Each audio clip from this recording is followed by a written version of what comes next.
Welcome to daily life Sangeetha. இப்போ என்ன இந்த வீடியோவில் பார்க்க போகிறோம்னா ஒயிட் சாஸ் பாஸ்தா தான் நம்ம பார்க்க போகிறோம். வாங்க வீடியோக்குள்ளே போகலாம். இந்த ஒயிட் சாஸ் பாஸ்தா செய்கிறதுக்கு நான் ஒரு பாத்திரத்தில் தண்ணி கொஞ்சம் எடுத்திருக்கேன். அதில் ஒரு அரை ஸ்பூன் உப்பு போட்டுக்கலாம். இந்த அரை ஸ்பூன் உப்பு போட்டுக்கலாம். உப்பு போட்டுட்டு இதை அதில் போட்டுட்டு ஒரு 7லேருந்து 8 நிமிஷம் இதை வேக வைக்கலாம்.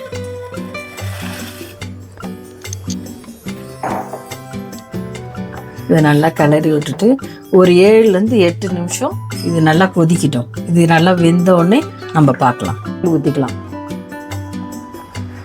ஏன் நம்ம ஆயில் ஊற்றுறோம்னா இதுக்கு ஒன்றுக்கு ஒன்று ஒட்டாமல் இருக்கும். அப்போ தான், இல்லைன்னா ஒட்டிக்கும். ஒன்றும் ஒட்டாமல் இருக்கிறதுக்கு தான் ஆயில் ஊற்றுறது.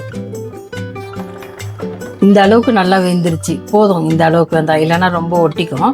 இதை நம்ம எடுத்து தனியாக எடுத்து வச்சுக்கலாம்.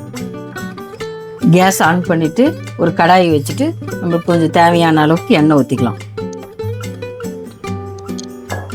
அப்புறம் கொஞ்சம் பட்டரும் போட்டுக்கலாம்.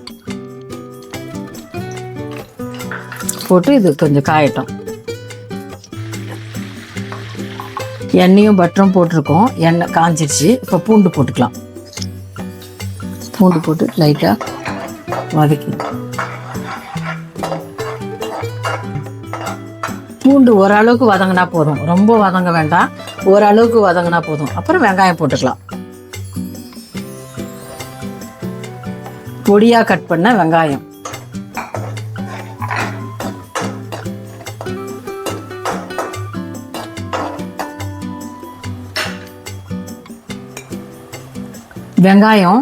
ஒரு வெங்காயம் பொடியாக கட் பண்ணது, 10 பல்லு பூண்டை பொடியாக கட் பண்ணது, 2 கேரட்டு, 10 பீன்ஸ்.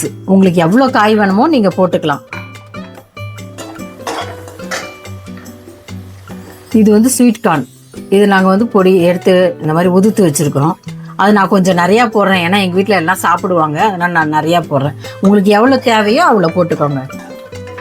போட்டு கொஞ்சம் அப்படியே லைட்டாக வதக்கி விடுங்க.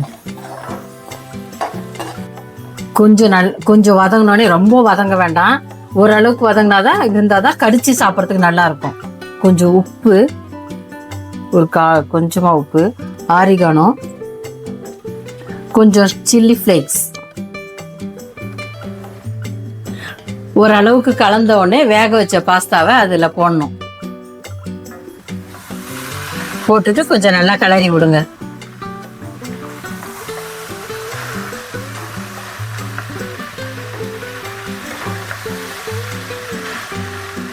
ரொம்ப கலர வேணாம், ஓரளவுக்கு அப்படியே சும்மா அப்படியே கலரி விடுங்க.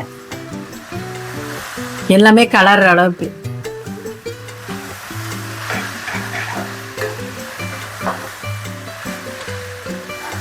கேஸை ஸ்லோவில் வைங்க. எல்லாத்துலேயும் படுற மாதிரி நல்லா கலந்து விடுங்க. கேஸ் ஆன் பண்ணிக்கணும். தனியாக நம்ம வதக்கினதை தனியாக ஒரு கிண்ணத்தில் எடுத்து வச்சுட்டு நம்ம வேற கடாயில் வச்சு நம்ம செஞ்சுக்கலாம். இப்போ நம்ம பட்டர் போட்டுக்கிட்டு கொஞ்சம் ஆயில் ஊற்றிக்கலாம்.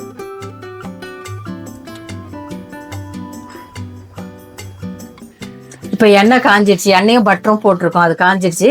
இப்போ நல்லா பொடியாக கட் பண்ண பூண்டை போட்டுக்கலாம். போட்டுட்டு கொஞ்சம் லைட்டாக வதக்கி விடுங்க.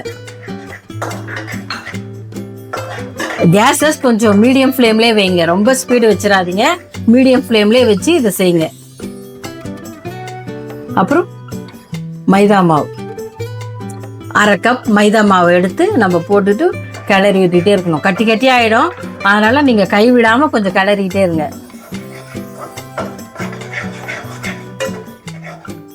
பால், தேவையான அளவு பால் ஊற்றிக்கலாம்.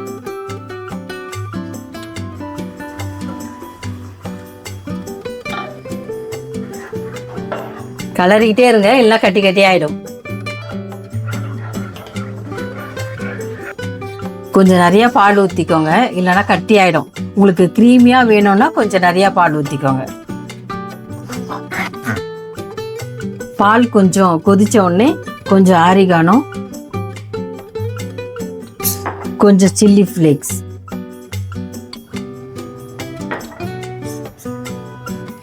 கொஞ்சம் ஆரிகானோ சில்லி ஃப்ளேக்ஸ்லாம் அதில் போட்டிருக்கோம். அதனால் இதில் கொஞ்சம் போட்டுக்கோங்க. சீஸ் போட்டுக்கோங்க. அப்புறம் சீஸ் பவுடர். சீஸ் பவுடர் வந்து இருந்தால் போட்டுக்கோங்க, இல்லைன்னா பரவாயில்ல.